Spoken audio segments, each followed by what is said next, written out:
மருந்து சேனலுடைய மேலும் பல பதிவுகளை தெரிந்து கொள்ள இந்த சேனலை சப்ஸ்கிரைப் செய்யவும், பெல் பட்டனை அழுத்தவும்.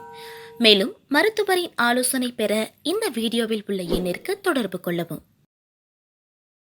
இயற்கை மருந்தினர்களுக்கு வணக்கம். நம்முடைய அருகில் வாழும் சித்தர், மதிப்புக்குரிய சித்தர் தணிகாச்சலமையா இருக்கார். உடம்பு ஃபுல்லாக பார்த்தீங்கன்னாக்கா சோரைசிஸாக இருக்குது, தோல் நோயாக இருக்குது, எக்ஸிமாவாக இருக்குது, படை சொறி சிரங்காக இருக்குது அப்படின்னு சொல்லிட்டு நிறைய பிரச்சனைகள் சருமத்தில் ஏற்படுது. இந்த தோல் நோய் சம்மந்தமான அனைத்து வகையான பிரச்சனைக்கும் அற்புதமான தீர்வு இருக்காய் அப்படின்னு சொல்லிட்டு ஐயா கிட்ட கேட்டேன். தம்பி, அற்புதமான தீர்வு இருக்குது, நான் சொல்கிறத கடைப்பிடிக்க சொல்லுங்கள், மருந்து எடுக்க சொல்லுங்கள், முற்றிலுமாக குணமாகினார். அது சொல்லும் போதே எனக்கு ரொம்ப ஆச்சரியமாக இருந்தது.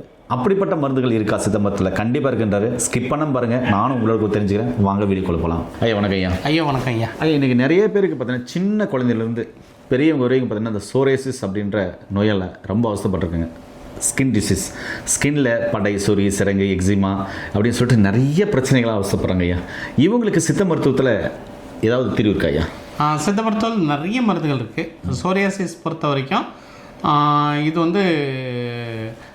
வெளிப்பூச்சி மருந்துகளையும் மேலே பூசணும். அதே மாதிரி உள்ளுக்கு சாப்பிடக்கூடிய மருந்துகளும் நிறைய இருக்கிறது.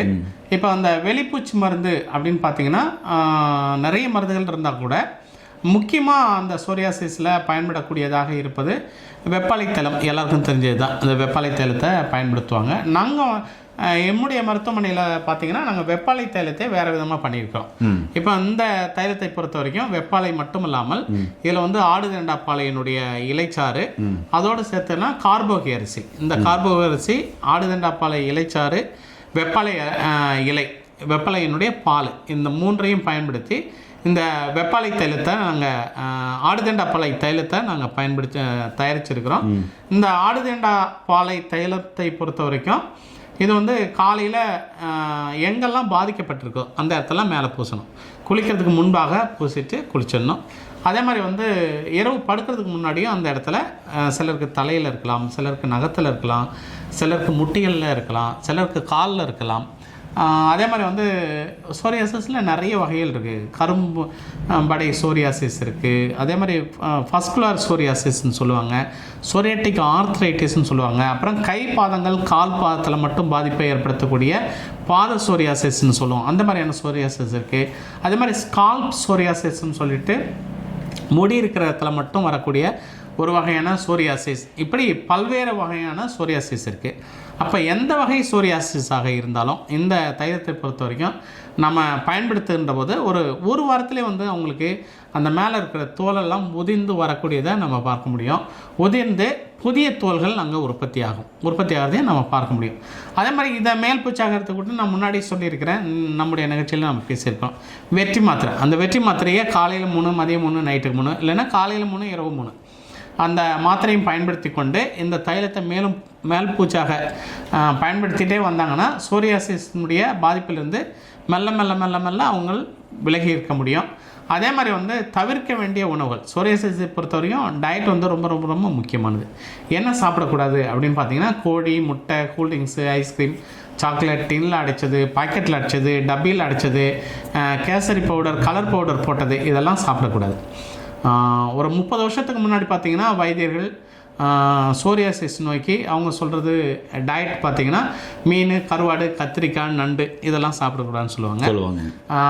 முதன்முறையாக உலகத்திலே முதன்முறையாக சோரியாசிஸ்க்கு கோழியை சாப்பிடாதீங்க அப்படின்னு சொன்னது நான் தான். கோழிக்கறி, கோழி முட்டை சாப்பிடக்கூடாது, தவிர்க்க வேண்டிய உணவு அப்படின்னு சொன்னது உலகத்திலே முதல்ல நான் தான் சொன்னேன்.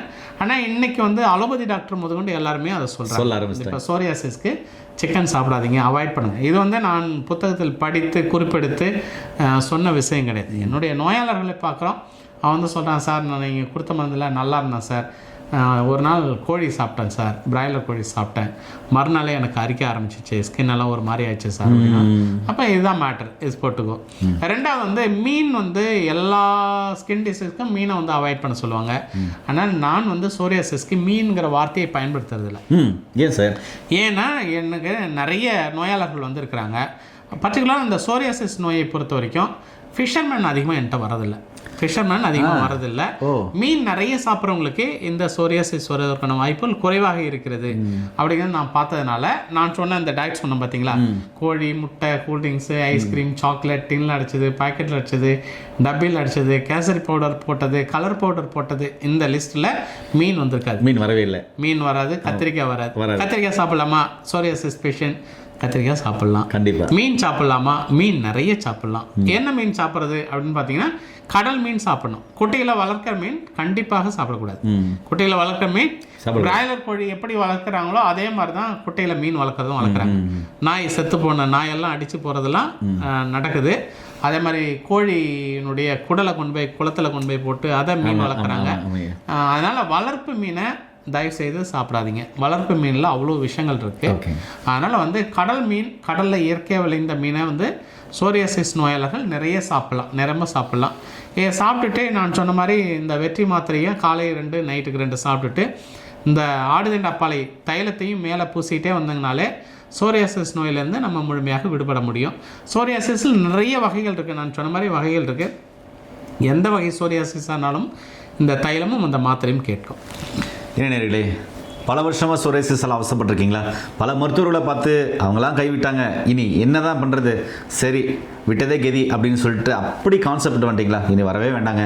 அதுக்கான முழுமையான தீர்வு பார்த்தீங்கன்னாக்கா ஐயா கிட்ட இருக்குது. கீழே போகிற நம்பர் கால் பண்ணிங்கனாக்கா ஐயா கொடுக்குற மருந்துகளையும் மாத்திரைகளையும் எடுத்துக்கிட்டு படித்த பட்டதாரி மருத்துவ மூலம் கூட ஆலோசனைகளை பெற்று நோய் நொடி இல்லாமல் ஆரோக்கியமாக வழங்க. இதுக்கு மட்டும் இல்லை, டாக்டரால் கைவிடப்பட்ட எந்த நோயாக இருந்தாலும் ஐயா சக்ஸஸ்ஃபுல்லாக எடுத்து அதை சக்ஸஸ் பண்ணிட்டு இருக்காரு. அதுக்கும் பார்த்தீங்கன்னாக்கா நீங்கள் கண்டிப்பாக அப்படி ஒரு வேளை இருந்தீங்கன்னா உலகத்தில் எங்கே இருந்தாலும் கண்டிப்பாக ரத்னா சித்தா ஹாஸ்பிட்டலுக்கு சென்னைக்கு வரலாம். சரிங்களா? மீண்டும் இன்னொரு அருமையான பதிவில் உங்களை அனைவரை சந்திக்கும் வரை உங்களுக்கு விடைபெறுவதும் குடும்பத்தில் ஒருவனாக உங்கள் அன்பு சொன்ன ஹரிதாஸ். நன்றி, வணக்கம். வணக்கம் ஐயா. நன்றி ஐயா.